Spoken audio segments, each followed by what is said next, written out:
अस्सलाम वालेकुम dear students. Lecture number 5 में मैं आप सबको वेलकम कहता हूँ। आज लेक्चर नंबर 5 में हम एक्सरसाइज नंबर 1.2 पे बात करेंगे। और जैसा कि मैंने आपको फर्स्ट लेक्चर में बताया था कि हर एक्सरसाइज को शुरू करने से पहले हम उसके थ्योरेटिकल एस्पेक्ट्स को ज़रूर पढ़ेंगे ताकि आप MCQs में किसी भी किस्म की परेशानी से दो चार ना हो। तो आज सबसे पहले हम क्या करेंगे, थ्योरेटिकल एस्पेक्ट्स को देखते हैं और देखते हैं कि कम्प्लेक्स नंबर क्या होता है। तो बोर्ड की तरफ चलते हैं और देखते हैं कि कम्प्लेक्स नंबर क्या होता है। तो स्टूडेंट्स, कम्प्लेक्स नंबर के बारे में हमारे पास डेफिनेशन है, the number of the form x plus iota y where x y belongs to r are called complex numbers. Here x is called real part and y is called imaginary part of the complex number. Basically students, complex number की ज़रूरत क्यों पेश आई, इसके related मैं आपको बता दूं कि अगर आप कैलकुलेटर पे लिखें square root of minus any real number, मतलब आप -1 लिख सकते हैं, -2 लिख सकते हैं, -3 लिख सकते हैं, तो आप देखेंगे कि उसका रिजल्ट आएगा मैथ एरर। मतलब इस तरह का कोई भी आपके पास रिजल्ट नहीं आएगा। तो इस तरह का सॉल्व है, तो इस तरह के प्रॉब्लम्स को सॉल्व करने के लिए हमें इमेजिनरी नंबर्स की ज़रूरत पड़ी। अब इमेजिनरी नंबर्स जैसे नाम से जाहिर हो रहा है, ये तस्वराती नंबर्स हैं हमारे पास। तो वो तस्वराती नंबर्स को हमने एक ऐसा नंबर से शो किया, जैसे हमारे पास इन्फिनिटी होता है, जिस तरह से हमारे पास और मैथ एरर्स होते हैं, इसी तरह हमने क्या किया, एक के इमेजिनरी नंबर को अयोटा से डिनोट करना शुरू कर दिया। और इस अयोटा की जो वैल्यू हमने रखी वो हमने क्या रखी, square root of -1। And we know that for removing square root we take square on both sides. तो अयोटा स्क्वायर किसके इक्वल हो जाएगा, आपके पास -1 के इक्वल हो जाएगा। तो स्टूडेंट्स, आपको समझ आ गई होगी कि हमें इन इमेजिनरी नंबर्स की ज़रूरत क्यों पेश आई। तो अब इमेजिनरी नंबर की डेफिनेशन में क्या है, इमेजिनरी नंबर की डेफिनेशन में ये है कि हर वो नंबर्स जिन्हें आप a प्लस बी अयोटा की फॉर्म में लिख सकते हैं, जिसमें a और b कोई ना कोई रियल नंबर होंगे। कि अगर आप क्या करें, रियल नंबर को ऐड कर दें किसी भी इमेजिनरी नंबर के साथ, तो वो आपके पास क्या बन जाता है, कम्प्लेक्स नंबर बन जाता है, जिसमें a जो है वो आपके पास क्या होता है, रियल पार्ट होता है, और जिस पार्ट के साथ अयोटा होता है वो पार्ट हमारे पास क्या कहलाता है, y कहलाता है, या कम्प्लेक्स कहलाता है, कम्प्लेक्स पार्ट कहलाता है। तो इसे डेफिनेशन में यही बात लिखी हुई है कि नंबर ऑफ द फॉर्म, कि ऐसे तमाम नंबर्स जो कि किस फॉर्म में हों, x प्लस अयोटा y की फॉर्म में हो, जिसमें x और y किससे बिलोंग करते हैं, रियल नंबर से, उन्हें हम क्या कहते हैं, कम्प्लेक्स नंबर, कम्प्लेक्स नंबर कहते हैं। जिसमें x क्या होता है, हमारे पास एक रियल पार्ट होता है, और y क्या होता है, हमारे पास एक इमेजिनरी पार्ट होता है।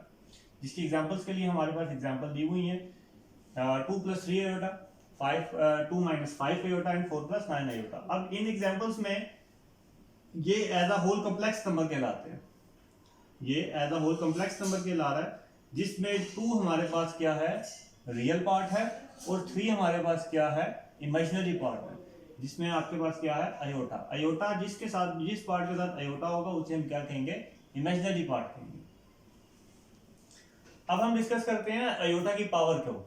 तो हमें मालूम है, जैसे मैंने आपको स्टार्ट में बता दिया, अयोटा स्क्वायर किसके इक्वल होता है, -1 के। Iota square is equal to -1, ये एक प्रूफ भी है, लेकिन ये हर मैथमेटिक्स में इसका प्रूफ है। यहाँ पे इसके प्रूफ की जरूरत नहीं है, इसीलिए मैंने इसको यहाँ पे डायरेक्ट वैल्यू लिख दी। आप 9th क्लास में भी ये पढ़ के आए हैं। अयोटा स्क्वायर किसके इक्वल होता है जी, हमारे पास -1 के इक्वल होता है। और यहाँ से अगर आप स्क्वायर को खत्म करना चाहें तो हम क्या करते हैं, taking square root on both sides. तो वहां से अयोटा किसके इक्वल हो जाएगा, स्क्वायर रूट -1 के इक्वल हो जाएगा।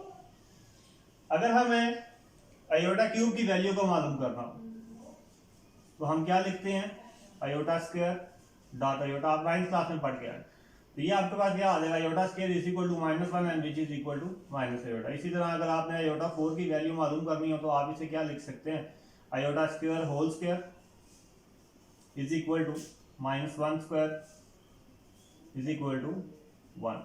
इसी तरह अगर आपने अयोटा 5 की वैल्यू मालूम करनी है तो आप क्या लिखते हैं, iota 4 dot iota is equal to, iota 4 हमारे पास क्या आया हुआ था, 1, and is equal to iota. तो हमने ये देखा कि जिस भी अयोटा की वैल्यू को हमने मालूम करना है, जिस भी अयोटा की पावर को हमने मालूम करना है, उसे हमने किस में एक्सप्रेस किया है, अयोटा स्क्वायर में एक्सप्रेस किया है। तो इसे एक्सप्रेस करने की वजह क्या है, अयोटा स्क्वायर में इसे एक्सप्रेस करने की वजह ये है कि आपके पास सिर्फ और सिर्फ अयोटा स्क्वायर की वैल्यू है। आपके पास ना तो अयोटा क्यूब की वैल्यू होती है, ना ही अयोटा 4 की वैल्यू होती है, ना ही अयोटा 5 की वैल्यू होती है। तो हमारे पास सिर्फ और सिर्फ अयोटा स्क्वायर की वैल्यू होती है, जिसकी वजह से आपको क्या करना पड़ता है, हर अयोटा को आपने अयोटा स्क्वायर की फॉर्म में एक्सप्रेस करना होता है। ये आपके लिए एक एमसीक्यूज भी है, एमसीक्यूज में भी ये बात आपसे पूछी जा सकती है।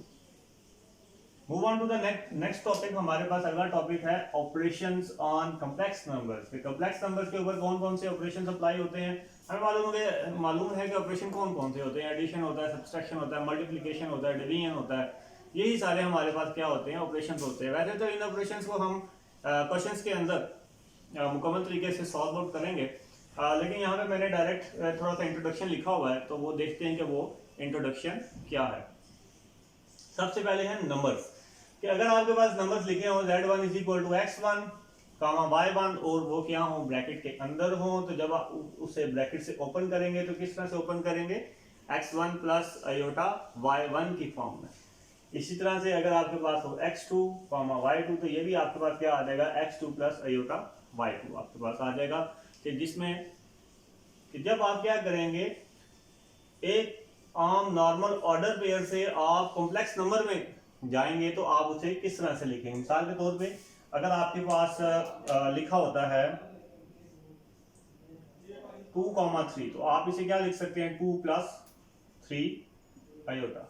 ये आपके पास ऑर्डर पेयर से किस में चला गया है, कॉम्प्लेक्स नंबर्स में चला गया। अब एडिशन के लिए क्या रूल होता है कि अगर आपके पास हो z1 प्लस z2, तो वो आपके पास क्या आ जाता है, x1 plus x2 y1 plus y2। तो ये हम सॉल्व करते हैं कि एडिशन में ये रिजल्ट हमारे पास किस तरह से आया, ताकि आपको नेक्स्ट जो रिजल्ट्स हैं उनकी समझ आ सके। तो हमारे पास है z1 प्लस z2, तो हमें मालूम है कि z1 हमें क्या दिया हुआ है, x1 प्लस अयोटा y1, और z2 हमें क्या दिया हुआ है, x2 प्लस अयोटा y2।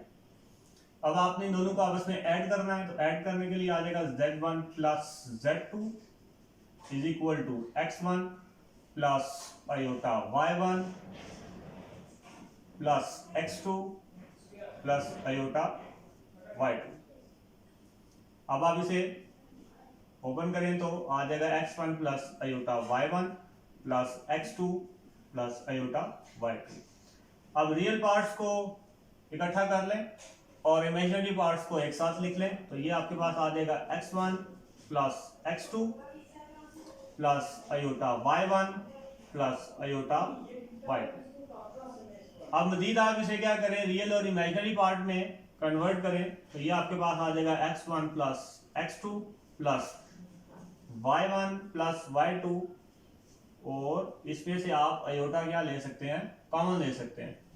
अब ये आपके पास a प्लस b अयोटा की फॉर्म में लिखा जा चुका है, मतलब ये कॉम्प्लेक्स नंबर की फॉर्म में लिखा जा सकता है। तो आप इसे ऑर्डर पेयर की फॉर्म में किस तरह से लिखेंगे, x1 plus x2 y1 plus y2। जब आप इसे दोबारा से कॉम्प्लेक्स नंबर की फॉर्म में लिखेंगे तो आपके पास ये फॉर्म आ जाएगी, जिसमें ये आपके पास क्या है, a प्लस b अयोटा, मतलब a प्लस b अयोटा।